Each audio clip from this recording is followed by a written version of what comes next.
Hai, selamat datang di DM Chemistry. Kita akan belajar kimia bersama di sini. 3, 2, 1, let's study. Halo teman-teman semua, hari ini kita akan kembali lagi belajar hukum dasar kimia ya. Nah, hari ini kita akan belajar hukum dasar kimia yang ketiga, yaitu hukum Dalton. Nah, untuk teman-teman yang belum nonton video untuk hukum sebelumnya, ada 2 hukum ya, hukum Lavoisier dan hukum Proust. Linknya ada di deskripsi ya, silakan teman-teman tonton terlebih dahulu. Nah, teman-teman, kemarin kita sudah mempelajari 2 hukum dasar kimia lainnya. Yang pertama adalah hukum Lavoisier yang kita kenal juga dengan hukum kekekalan massa, dan yang kedua adalah hukum Proust yang kita kenal juga dengan hukum perbandingan tetap. Nah, teman-teman, pada 2 hukum sebelumnya kita sudah mempelajari perbandingan massa unsur-unsur pembentuk suatu senyawa. Nah, ternyata lebih dari itu, unsur-unsur juga dapat bereaksi membentuk lebih dari satu senyawa. Nah, itulah yang dikaji oleh hukum berikutnya, yaitu hukum Dalton. Nah, misalnya teman-teman, ketika atom karbon dan oksigen bereaksi, dia dapat membentuk senyawa CO atau karbon monoksida dan juga senyawa CO2 atau yang kita kenal dengan karbon dioksida. Nah, inilah yang dimaksudkan tadi bahwa unsur-unsur ketika bereaksi dapat membentuk lebih dari satu senyawa. Nah, contoh berikutnya adalah unsur N dengan unsur O. Ketika bereaksi, dia juga dapat membentuk lebih dari satu senyawa. Contohnya di sini adalah senyawa NO, yang kedua adalah NO2, dan yang berikutnya ada senyawa N2O5. Nah, salah satu ilmuwan asal Inggris bernama John Dalton mencoba mengamati perbandingan unsur-unsur pembentuk senyawa-senyawa tersebut dan menemukan keteraturan yang dikenal dengan hukum perbandingan berganda, di mana pada tahun 1803 John Dalton menegaskan hukum perbandingan berganda ini sebagai berikut. Jika dua jenis unsur dapat membentuk lebih dari satu senyawa dan perbandingan massa salah satu unsur dalam senyawa tersebut sama, maka perbandingan massa unsur lainnya merupakan perbandingan bulat dan sederhana. Nah, terkait ini mari kita lihat contoh percobaan yang dilakukan oleh John Dalton. Misalnya ketika atom karbon dan oksigen membentuk senyawa CO dan juga CO2. Diingat ya, di sini terbentuk dua senyawa, yang pertama adalah CO dan juga yang kedua adalah CO2. Pada senyawa yang pertama, senyawa CO, C direaksikan sebanyak 12 gram, sedangkan O direaksikan sebanyak 16 gram. Maka jika kita sederhanakan, 12 berbanding 16 ini sama dengan 3 berbanding 4. Kita lihat berikutnya untuk senyawa CO2. Di sini direaksikan 12 gram C dan juga 32 gram O. Maka jika kita sederhanakan, perbandingannya adalah 12 berbanding 32 sama dengan 3 berbanding 8.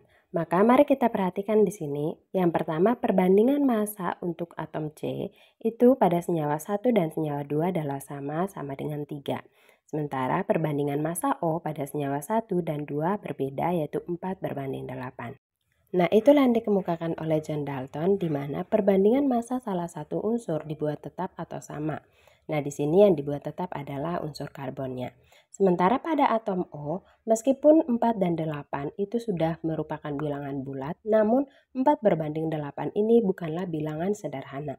Maka 4 berbanding 8 ini kita harus sederhanakan terlebih dahulu.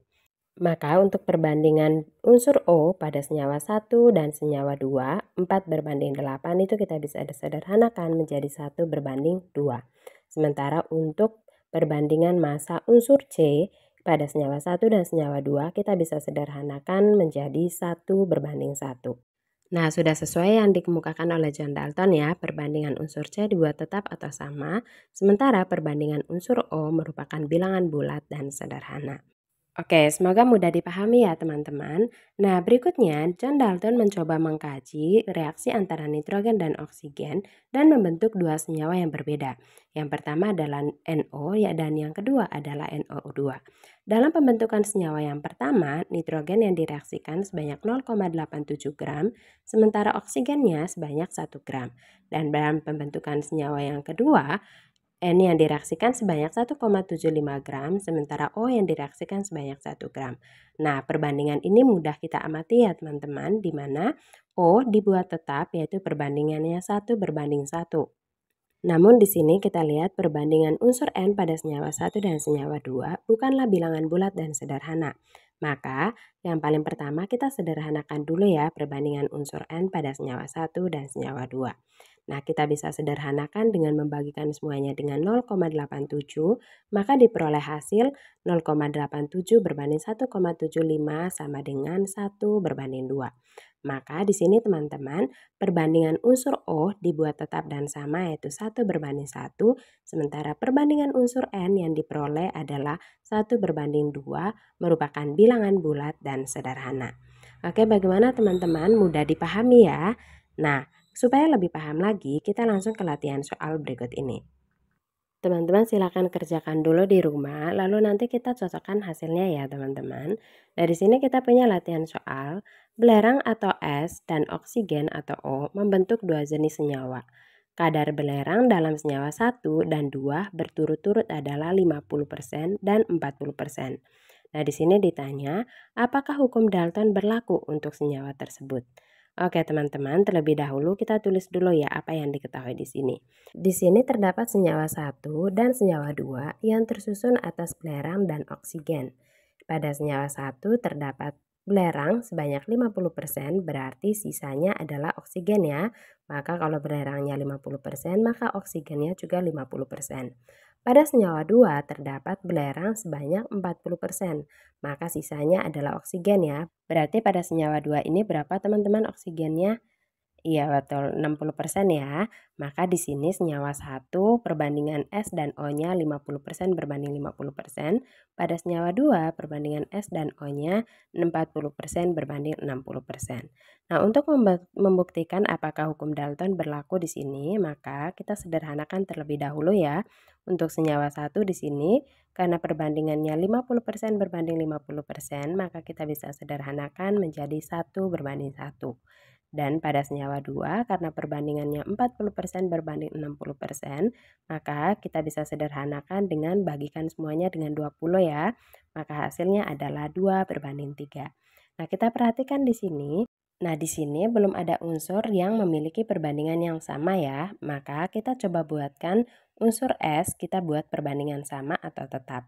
Maka, supaya perbandingan unsur S ini sama pada senyawa 1 atau senyawa 2, maka pada senyawa 1 ini kita kalikan 2, pada senyawa 2 kita kalikan 1. Maka, di sini hasilnya pada senyawa 1, 2 dikali 1 sama dengan 2, berbanding 2 dikali 1 juga sama dengan 2. Nah, pada senyawa 2 kali 1 ya, semuanya 1 kali 2 sama dengan 2, 1 kali 3 sama dengan 3. Maka kalau kita perhatikan di sini, perbandingan unsur S-nya sudah dibuat sama atau tetap, yaitu 2 berbanding 2, dan perbandingan O-nya sudah merupakan bilangan bulat dan sederhana, yaitu 1 berbanding 3. Maka pada soal ini berlaku hukum Dalton. Oke, bagaimana teman-teman? Semoga mudah dipahami ya. Sekian dulu untuk video kali ini, semoga bermanfaat untuk teman-teman semua. Thank you.